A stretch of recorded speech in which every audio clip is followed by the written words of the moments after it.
I'm Mary Jordan. Today we're shooting Springdale today on location at Appleseed's Teaching Farm in Fayetteville.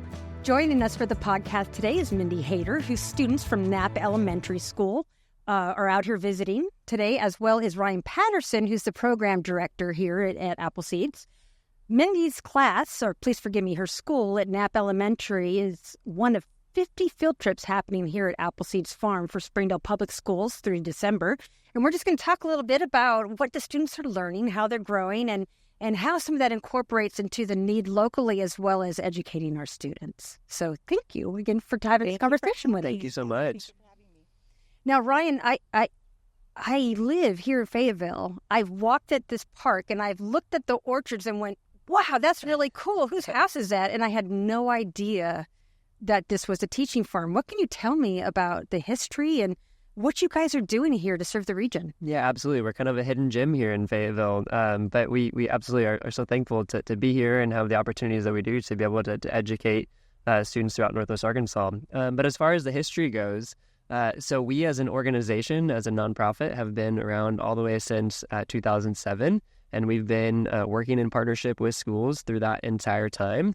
Working at school sites, in teaching farm locations. This is actually our second teaching farm location, and we've been here at this site. We broke ground in 2014, and we've just been continuing to grow our organization and the work that we do in partnership with schools in the community to be able to serve students. And our mission is to inspire healthy living through garden-based education.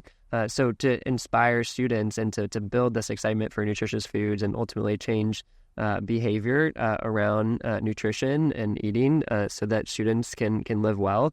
And we're actually now at a place through all of this growth that we're able to, on this site alone, and through Northwest Arkansas, be reaching over 12,000 students in this 2024 year, which is really exciting. So we've had an awesome growth trajectory. Even if we are a hidden gem, we've had this really great growth trajectory that we've been on since we were founded. Where was your first location at? When was that founded? Yeah, so the first location was actually just off College Avenue, and it was kind of over by the previous ONF. And we actually had an opportunity to work in partnership with the city here for this location to be able to have a 20-year lease agreement to be able to serve the public through our programming. And we're so thankful for that partnership. And like you said, we're right here kind of in Goley Park. And connected to all the happenings of Goley Park, and thankful for the opportunity. A big aspect of what you do here is garden-based education. What do you see as a need for that type of education in Northwest Arkansas? Yeah, that's right. So yes, that's certainly what we're aiming to do, and really the core as to why we are have all of our programs focused on engagement with the garden and engagement with fresh produce is due to the changes that we're trying to be able to make as it relates to health and health outcomes of students. So actually, when we look at Arkansas as a state, Arkansas is consistently in the top 3 in the country of states with the highest levels of food insecurity for children and also the highest levels of diet-related disease. So what we're trying to do here through our programs is set students on a trajectory where then they are going to be able to incorporate and be excited about having fresh, nutritious food that they are eating in their diets regularly, so that then they're not on a path to have challenges due to chronic disease that they might otherwise be. And actually, when you look at the stats even further, just 3% of Arkansas youth are actually consuming the daily recommendation amount of vegetables in their diets. So pretty significant numbers as far as the type of work that is needed. Because, of course, as we know, when they're, students and families just in general, when you're consuming a higher number of fruits and vegetables, that's going to be able to prevent those diet-related diseases. So what we found, and so what so much research really shows, is that when students are able to have the opportunity to be engaging in the garden and having multiple touch points with produce, all the way from planting the seed to actually harvesting it, to weighing it or washing it, and then preparing it on their plate, they're going to be more excited about trying it. So the need for garden-based education we really see as an opportunity and a vehicle to be able to use to advance the health of our community here, which is something we're really excited about. So how does what he's communicating as far as the recognized need within the region translate to your school? Have you seen that reflected for your students? Wow, yes. Sometimes some of the only vegetables that our students eat or are offered come from school. So all of our students receive free breakfast, and then most all of our students also receive free lunch. So we're about 90% at my school free and reduced lunch, and they definitely have some food insecurities. We worry about them over long weekends and things. We send things home that they can prepare on their own. Those are not necessarily the most healthy choices, but they're things that kids can prepare. But I love what they're doing here by taking things that are healthy, and kids are preparing them. Even our first graders today are preparing them, and they can take that home and know that it doesn't have to be a package of mac and cheese. It can be something else, like a smoothie that they made today. The smoothie was the end product of some of the students' educational experience out here today. Ryan, tell me a little bit about what they did. What kind of experiences did they have while they were visiting the farm? I think we were all first graders today, right? Yes. So what did they do as far as learning opportunities here? Mm-hmm. Yeah, absolutely. So like you mentioned, had the chance to be able to make the smoothie as one of the key components of what they're doing, and getting excited about the ingredients in the smoothie as well. So within the smoothie, we have kale, spinach, zucchini, lime juice, mango. So all of these, this is like a multivitamin almost of just if you're drinking this all on your own, right? So this is really, really nutritious food that we are actually, through the students when they're here today, providing the opportunity for them to be more accustomed to some of these type of ingredients. So while they're here at the farm, they're actually getting to be in the garden harvesting. They are harvested kale this morning, so they got to see the kale as it's growing, see kale in both maybe some of its forms when it's a little bit younger, and then also some of our older kale plants that then they could harvest as well too. And so part of their day here is getting to be in the garden, harvesting, weighing what they harvested, washing the kale leaves that they just harvested as well, transforming that into this smoothie that then they can realize is really actually good. We hear this is a crowd favorite, and one that we hear from students all the time of, I never knew that something green could taste this good, which is just really fun for us. And students, I think, have even commented of like, this is so good, I could drink it all day, which is just such a joy. So that is one component of kind of this increased interest in the ingredients that are in this, and the skill set to be able to know how they can take those ingredients and make it into something that is really delicious in addition to being nutritious. But then the other aspect of our programming, and in partnership with schools that we're really intentional about doing, is making sure that our experiences align with grade level standards for the schools. So that's additional part of what students are learning here today too. So grade level standards from both science perspective, from a literacy perspective, and then also, of course, nutrition standards that they're trying to be met. So in addition to making this while students were here today, students also got to learn about food groups and have a chance to be able to identify what are some of the foods that are in the different food groups, and the importance of being able to eat all food groups while they're here, and getting to play a game around that while they're here on site with us. And then even getting to explore the garden and have some science connections related to what it looks like for plants as they're growing. And like I was saying, this idea of that there's even a first grade standard that's kind of students have an awareness of what it looks like for plants, young plants and then older plants. And so when you get to be in the garden and see that growth and that changing that's happening, is really just, we know, a great opportunity to again, support the learning that's happening in schools, to be able to align with standards, while also then helping students understand from a nutritional and health perspective everything as well too.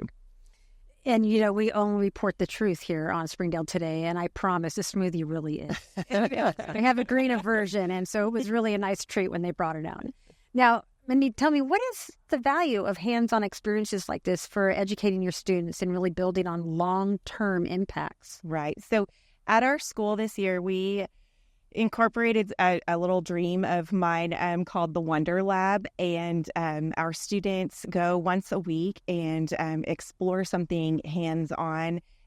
This week we are exploring caterpillars. So we ordered some caterpillars and are watching them grow. And we've set up a computer so they can log in and check on the progress of caterpillars, even if it's not their Wonder Lab time, because we don't want them to miss anything great. And so this was a dream of ours when we were talking about a story that I came back from a meeting and I said, we have got to get our kids ready or still wondering about things. When they come to us in kindergarten, there's this natural wonder that they bring, and they don't know how to read, but they're looking through books. And you bring them some worms, and they're going to study those and make inferences, and they're going to ask questions, and they're going to see what they notice about that. And that's just really natural. And somewhere along the way, I feel like we squash that a little bit, and students are more focused on right or wrong answers. And that is not the kind of learner that takes a lot of chances and really gets in that learning pit of not knowing, but I'm going to figure it out, and having grit. So those are the kinds of learners that we want to create. So we created the Wonder Lab, and we started actually with Lima Beans this year. That was our first hands-on experience. So when you're talking about mature plants, we all are growing our own lima bean plants, and they are just baby plants. But it's so exciting. The kids are watching them grow, and they're noticing, and they're wondering about these plants as they grow. And we planted them in different types of soil a couple of weeks ago, and then now we're moving on to the caterpillars. But we're also keeping those plants growing so they can see more mature plants. So all of this ties beautifully into our curriculum. We have a new benchmark curriculum this year with our reading program, and the first unit is about living things and watching them grow. And so this is tying perfectly in, so we couldn't have timed it better. Awesome. Now, I imagine this really applies to both of you guys. How have you seen what you're teaching young people change lives? How have you seen it impact their futures and their health? Yeah, absolutely. I can certainly speak from some of the programs that we're able to have here, and just to tie in, from the kind of experiential learning and engaged learning opportunities, like that is one of the things that with all of our programming that we do, we're very intentional about making sure it is very hands-on, that we are providing a fun environment. We know that, we kind of have a tagline here at Appleseeds of like, when you're engaged, we know that you're able to thrive. And so we believe that and have structured all of our programs in that way. Because we know that if you're here and you're having fun and you're engaged, then you're going to be remembering all the things that you're learning. You're going to be able to remember this experience that you had here for many, many years to come, which is just really exciting for us. And we've heard from so many different schools and teachers about how thankful they are about how engaging our programming is, so that instead of just maybe a demonstration of seeing something, that they're actually getting to be involved in harvesting kale and then making a smoothie where everyone has a part, those types of things, so that they can have fun. And as far as the type of impact that then leads to, I think that, there's anecdotal impacts that we see, and then also some real statistical impacts that we see from some of our pre and post survey data. Anecdotally, it is quite fun to be able to hear from parents and the students themselves as far as the differences as to what is happening after our programs. I think that, I remember a story, in a time when I was on a program, and the students, it was actually a second grade program, the students were harvesting bell peppers that particular day, and then trying it with a dip that they actually got the hands in making.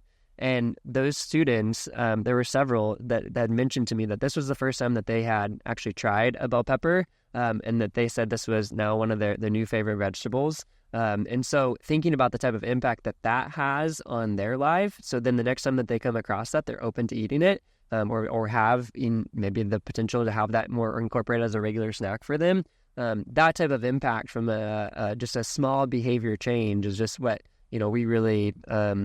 I guess our buckets get really, really full when we hear or see those type of impacts.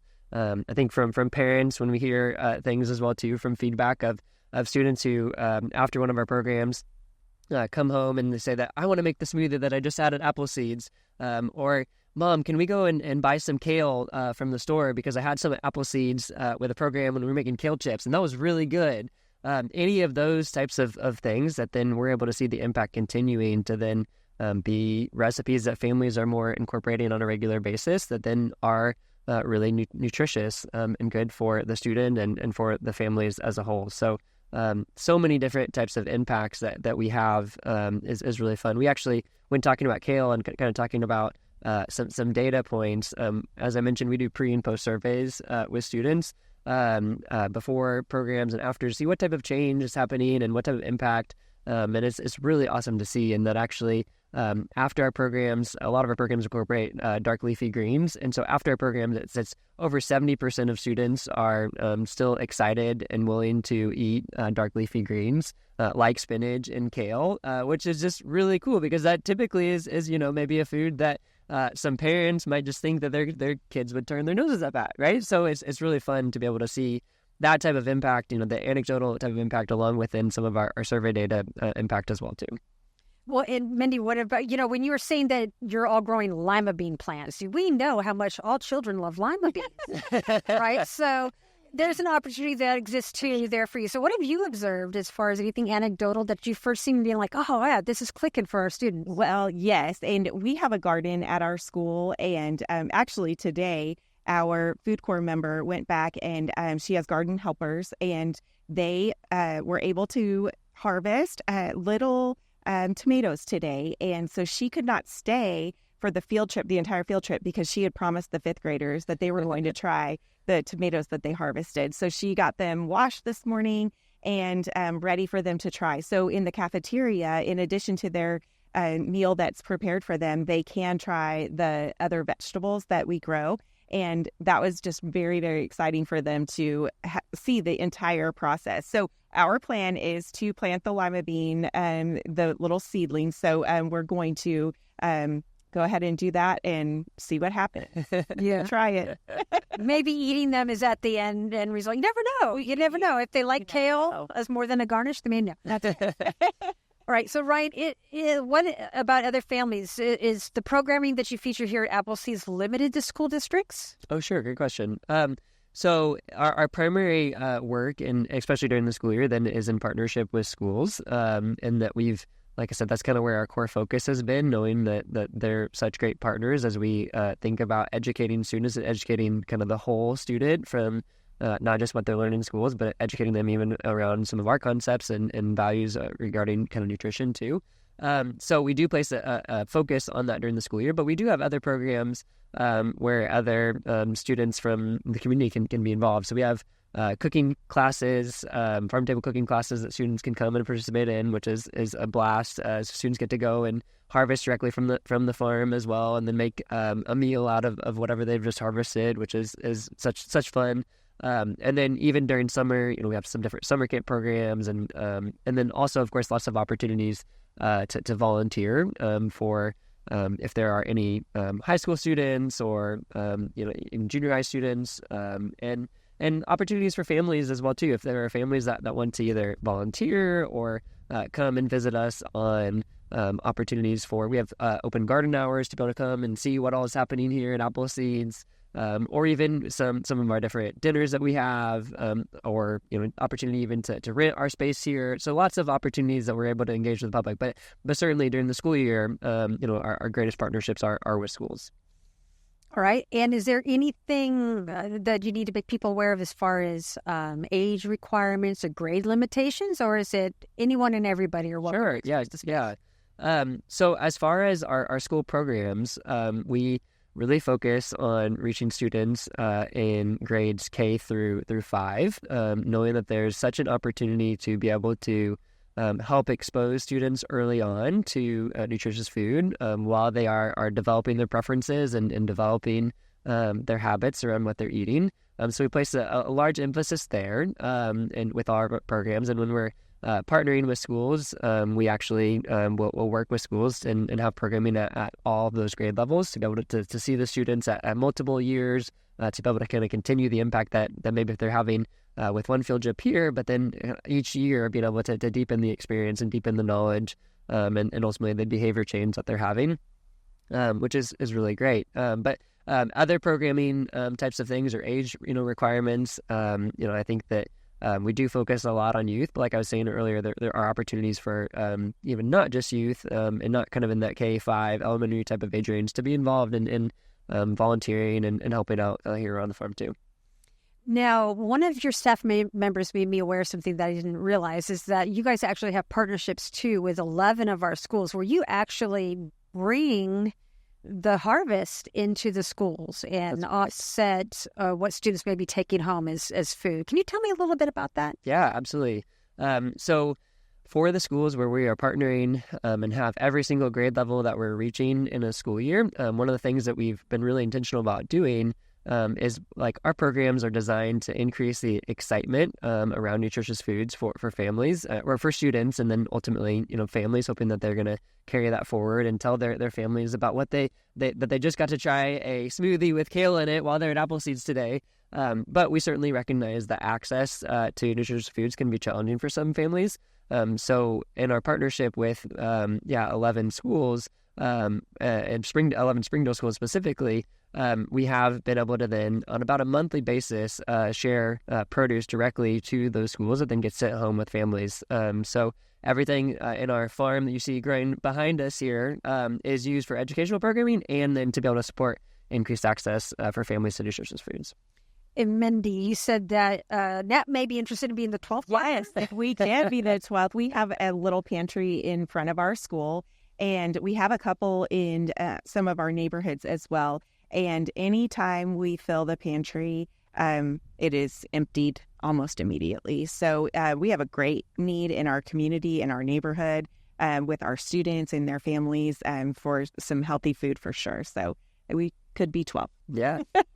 I think the crop of the moment is sweet potatoes, I heard. That's right. Yeah, we just harvested a whole bunch of sweet potatoes earlier this week and had students here out on the farm actually got the chance to dig through the dirt and finding, as some of them described it, it's like a treasure when you're able to find one finally in the dirt and then holding it up in the air of what is this amazing treasure that was buried beneath that then now we can turn into something we eat.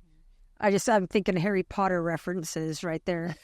All right. So is there anything coming up for your students garden-based education-wise that they can look forward to within the classroom too, Mendi?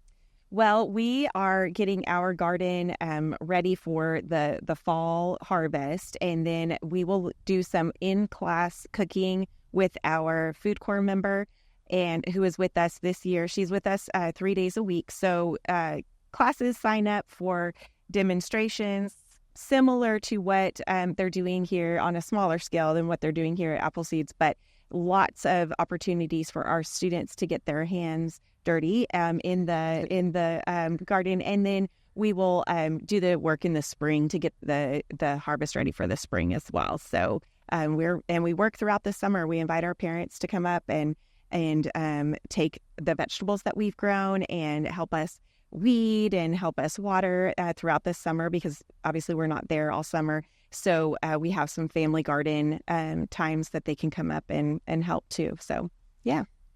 You mentioned the seasons, right? You don't typically think about visiting a farm in mid-December, right? So how? Sure. And we have field trips going all the way into mid-December. Correct. So how does things kind of change here and what you do with the students based on the change in seasons? Yeah. So we're thankful here on this site that we do have a high tunnel, and we also have our indoor kitchen space as well. So in the high tunnel, it's really incredible that even in December or January, when everything else is maybe brown outside and very cold, you can go into our high tunnel and then are actually able to see all these plants that are thriving and are then available for students to be able to harvest. And so our programming is designed to allow students, even during those times, to be able to still engage in the same way of finding that touch point with the produce and actually being able to harvest something and weighing it, washing it, and getting it onto their plate. Now, I will say that during the colder months, we do shift and have some of the programs that are happening here